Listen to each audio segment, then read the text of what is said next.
بسم الله الرحمن الرحيم. الحمد لله والصلاة والسلام على نبيه وعلى آله وصحبه وسلم تسليما كثيرا مزيدا إلى يوم الدين. أما بعد. We're still talking about شهر رمضان الذي أنزل فيه القرآن, the relationship between this blessed month and our Quran.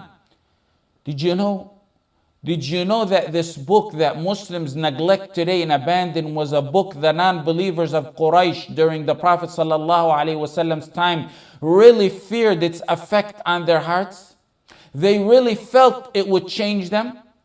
And they warned against it. Yes, out of spite against the Prophet ﷺ and his message, but also they feared its effect. They feared it would change them. They feared it would move them just by merely listen to it. They were eloquent. The reason is they were eloquent masters of the Arabic language. When the Quran was recited to the non-believers of Quraysh, it penetrated their hearts. That's the non-believers. When the verses penetrated the hearts of the believers, we have authentic narrations from our Salaf that some fell unconscious and some of them fell dead. Al-Khatib al-Baghdadi, and you'll find it also in Hulyat al-Awliya, in Sir A'lam al-Nubala, in Tahdhib al-Kamal, and also in Al-Taqrib. The story of Ali ibn al-Fudayl ibn Iyad was the man who heard a verse. His father was Al-Fudayl ibn Iyad, the famous worshipper scholar who died 187 years after the Hijrah. Al-Thalabi was a scholar of the 4th Hijrah century. He compiled an entire book on stories on those who the meaning of a verse killed them. They read a verse, it hit home, they fell dead. Some of the stories in that book are exaggerated, but there are some authentic stories in there. Don't be surprised. The Quran is so strong, it kills. What are you talking about? Come on now. What are you saying, Ahmad? It's deeper than that. It crumbles mountains down. لو أنزلنا هذا القرآن على جبل لرأيته خاشعا متصدعا من خشية الله. But how come I don't feel nothing? Hearts have become harder than rocks and mountains when they don't understand the Quran. ثم قست قلوبكم من بعد ذلك فهي كالحجارة. It's so powerful that our beloved lived under the most extreme hardships. Torture from Quraysh. The death of all his children before he died except one. The death of his beloved wife. The death of his uncle. Companions dying. Disbelievers mocking him and harming him. He didn't get no gray hair. A few surahs in the Quran gives him gray hair. شَيَّبَتْنِ هُودٌ وَأَخَوَاتُهَا. Hud and his sisters give me gray hair. Don't be surprised. That's what happens when you understand the meaning of the Quran. The Quran swept the tyrants of the Qurayshians off their feet when they heard it. In Sahih Bukhari, Ibn Abbas said the Prophet ﷺ prostrated in Al-Najm, Surah Al-Najm, and the Muslims made sujood behind him, and the jinn made sujood behind him, and the mushrikeen made sujood behind him. What? The mushrikeen? Muslims, okay. The jinn, okay. Mushrikeen? After the 5th year from the Prophet ﷺ getting revelation, while tensions were mounting and they were at their peak between our beloved ﷺ and Quraysh, a time when Abu Jahl threatens the Prophet ﷺ, he says, if I see you prostrating by the Kaaba, I'm going to step on your neck. One day the Prophet ﷺ enters by the Kaaba. The non-believers are there meeting. The Prophet ﷺ is making salah. He raises his voice in recitation. And just imagine how beautiful the Quran flows out of the blessed vocal cords of the Prophet Muhammad ﷺ. Imagine with me how mighty and dignified and humble and the words of Allah were flowing from the lips of the Prophet Muhammad ﷺ. You go on the internet, you see a clip of a child or a famous reciter reciting Quran, your heart trembles and you can't turn it off. And you listen to it a second and a third and a fourth and a fifth time over and over again. That child reciting, that famous reciter reciting, got the Quran in a series of men over the course of 14 centuries. So just imagine with me how beautiful the Quran flows from the first man Allah revealed the Quran to. Imagine how beautiful It was from the man who listened to the Quran from Jibril alayhi salam. وَالنَّجْمِ إِذَا هَوَى مَا ضَلَّ صَاحِبُكُمْ وَمَا غَوَى وَمَا يَنطِقُ عَنِ الْهَوَى. He recites and he recites, and then he gets to the end. أَفَمِنْ هَذَا الْحَدِيثِ تَعْجَبُونَ وَتَضْحَكُونَ وَلَا تَبْكُونَ وَأَنْتُمْ سَامِدُونَ فَاسْجُدُوا لِلَّهِ وَاعْبُدُوا. He went in sujood. The powerful Quran overwhelmed and swept the Qurayshin off their feet. They went on down in sujood. They couldn't even control their own limbs when they heard the Quran. A few moments of Quran demolished the kufr and arrogance in the hearts of the pharaohs of this ummah. What happened? You guys were just saying you're going to step on his neck if he prostrates, and now you're prostrating with him. Who could have believed that?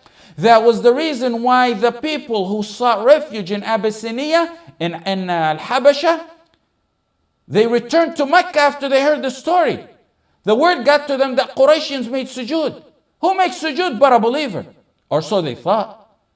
The power of the Quran swept them off their feet. When they raised their heads out of sujood, the dominating effect of the Quran began to fade because they're not listening to it now. Darkness began to surge and submerge their hearts once again. They said, what on earth did we do? We prostrated by Muhammad sallallahu alaihi wasallam to the Lord of Muhammad. It was the strength of the Quran, the power of the Quran, the beauty of the Quran. Why were they moved and we're not moved? Because they were pioneers in the Arabic language. They were at the peak of eloquency in the Arabic language. All of them knew beyond any doubt when they heard the Quran that it was a miracle from Allah and only a revelation from Allah. Turn to the Quran and let it wash your inside out. Let it purify you. Let it make you a new person. Recite it and understand it. Try to read it, not looking at the next page when you're going to flip over the page. Try to understand it and contemplate it. You have one of the top tafsirs translated in English. I believe that's the biggest accomplishment in the work of translation in our time, is the tafsir of Ibn Kathir. You got some who want to sit and think they can read a verse from the Quran in English sometimes, and they want to give you their interpretation of what it means. Or they open Bukhari in English, or even in Arabic, doesn't matter, and they want to toss a hadith at you. You can bring 10 of the most eloquent people of our time, and that verse, each one of them could draw a different and distinct meaning. We don't care about what all 10 says. We go to the likes of Ibn Kathir, we see what they said in it. We don't care how anyone interprets hadith. We open the likes of Fath al-Bari, the elucidation on Sahih Muslim, and we open Sharh al-Nawawi and Sharh Muslim, and we see what they said. Some think they can open Muslim without reading Sharh al-Nawawi or books like that and toss a hadith that may have been abrogated at you. The Prophet went out of his way to emphasize the reward of recitation of the Quran. We already know the deed is 10 folds minimum for each letter. But look how the Prophet went out of his way to stress it. He said if you read the Quran, you get one deed. That deed is 10 folds. Alif, Lam, Mim. Alif is a letter. Lam is a letter. Mim is a letter. Meaning all three are not one letter. And for each one you get 10 deeds. And for those three you get 30. Look how he went out of his way to explain, to show you the reward. I calculated the reward of one who completes the Quran from cover to cover. One who starts with Al-Fatiha on page 1 and ends with page 604 in the memorizers version. The one with 15 lines and ends with a period at each page. When you recite the entire Quran from Al-Fatiha to Qul A'udhu bi Rabbin Nas, you get approximately 33,200,000 rewards. Did you hear that? 33,200,000 rewards? Take it a step further. That's on a normal day. It's worth way more than that in the month of Ramadan. Not even done there. 33,200,000 deeds on a normal day. When you complete the entire Quran, demolish and blow away 33,200,000 sins into ashes. I don't know the Quran, Sheikh. What can I do? I can't complete it in Ramadan. There's no verse. There's no hadith directly recommending one to read the Quran cover to cover. Yes, Jibril went over the Prophet ﷺ, went over the entire Quran during the month of Ramadan. But the Salaf also recommended. The Salaf recommended that you read the entire Quran. But read any part of the Quran. That's what's important. How? How do I read? Do the short surahs count? Aren't they part of the Quran? Who doesn't know the short surahs? Who doesn't know Al-Fatiha? Read them. Read them over and over and over. Who doesn't know Surah Al-Ikhlas? Kalthum ibn al-Hadm in an authentic hadith loved Surah Al-Ikhlas so much and read it over and over that Allah told His Messenger sallallahu alaihi wasallam to tell him that Allah loves him. In your car, sitting, standing, laying, in your job. Read, recite it. Allah loves you for loving it. Number one, Allah loves you. Just the surah. Then the next, the surah, when you recite it, you get the reward as if you read 1/3 of the Quran. Read it 3 times, you get the reward as if you read the entire Quran. That's second. Then next, you read it, and it's 47 letters in Surah Al-Ikhlas. Times that by 10, 470 days on a normal, 470 deeds on a normal day. And on days like this, it's multiple folds than that. Allah loves you. You get the reward of 1/3 of the Quran. You get over 470 deeds, and more so in Ramadan. Don't be surprised. Don't look surprised. Now you're beginning to understand the quality and attribute of Al-Kareem. It could be one deed that tips your scale over on the judgment day. One deed. وَنَضَعُ الْمَوَازِينَ الْقِسْطَ لِيَوْمِ الْقِيَامَةِ. We shall set the balances of justice on the judgment day. No one will be dealt with unjustly. And if there's anything, the way, any deed, weight of a mustard seed, Allah will bring it. A deed equivalent to a mustard seed is a deed so small that not a scale on this universe could weigh it. The multi-million-dollar scales in the high-tech labs couldn't weigh that tiny mustard seed of weight, no matter how delicate their scales are. But Allah, when He sets up the balances and scales on the judgment day, will weigh it and will bring it, and it will be accounted for. فَمَنْ يَعْمَلْ مِثْقَالَ ذَرَّةٍ خَيْرًا يَرَى وَمَنْ يَعْمَلْ مِثْقَالَ ذَرَّةٍ شَرًّا يَرَى. But it's not only the weight factor. The Quran is deep. Not only the deed factor.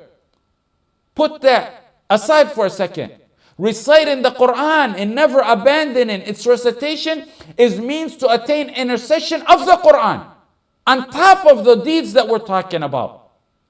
One reads the Quran in this life. His sins may end up outweighing his deeds for some sins he committed. The Quran comes to the rescue. The Quran speaks, yes, it's going to come to your rescue.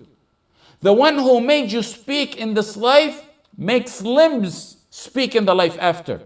The one who made people walk in this life on their feet makes others walk on their heads on the judgment day. وَنَحْشُرُهُمْ يَوْمَ الْقِيَامَةِ عَلَى وُجُوهِهِمْ. In Sahih Muslim, recite the Quran, for on the day of the judgment day, on the day of resurrection, it will come as an intercessor for those who recite it. Those who may be in a jam, a judgment day jam, a jam of all jams. A mother and a father couldn't get you out of that one. Fasting in the Quran, run to your rescue and aid. This is for sinners like us.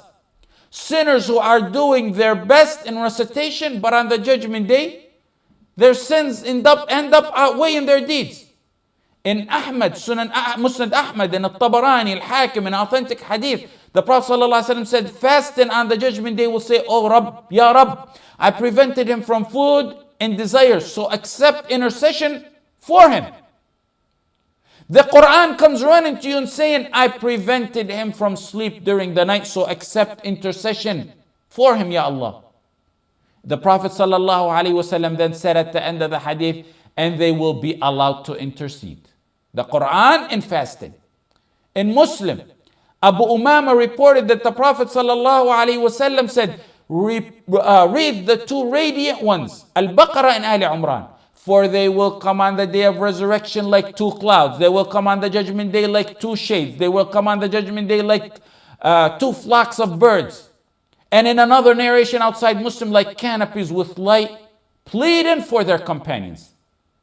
How can you abandon the Quran after this? وَمَنْ أَعْرَضَ عَنْ ذِكْرِي فَإِنَّ لَهُ مَعِيشَةً ضَنْكَ وَنَحْشُرُهُ يَوْمَ الْقِيَامَةِ أَعْمَى. Whoever turns away from my reminder here is the Quran. Verily for him is danka. We're going to get to that word danka, and we shall raise him up blind on the judgment day. You know what danka is? Any type of turning from Quran falls under this ayah. Turning away in applying it. Turning away in recitation.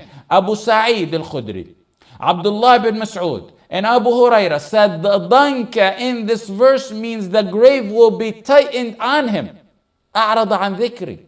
And some scholars went on to say it's also a stressful life full of problems, anxiety and depression in this life. Don't miss out on listening.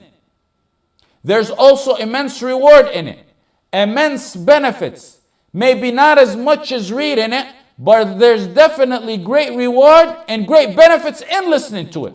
Wallahi, from being a baby till today, may Allah grant my father a long life full of deeds. It's exceptional and rare that he's not listened to the Quran. From back in the 70s, those huge recorders in the 70s, to the vinyl records, to the 8-track tapes, to the regular tape recorders, to the CDs, and now on his iPad. When he's not listening to the Quran or teaching it, he's like a fish out of water. May Allah shine your hearts in graves and houses with the brightness of the Quran, and allow it to testify for you and be an intercession for you. وصلى الله على سيدنا محمد وعلى آله وصحبه وسلم وجزاكم الله خيرا.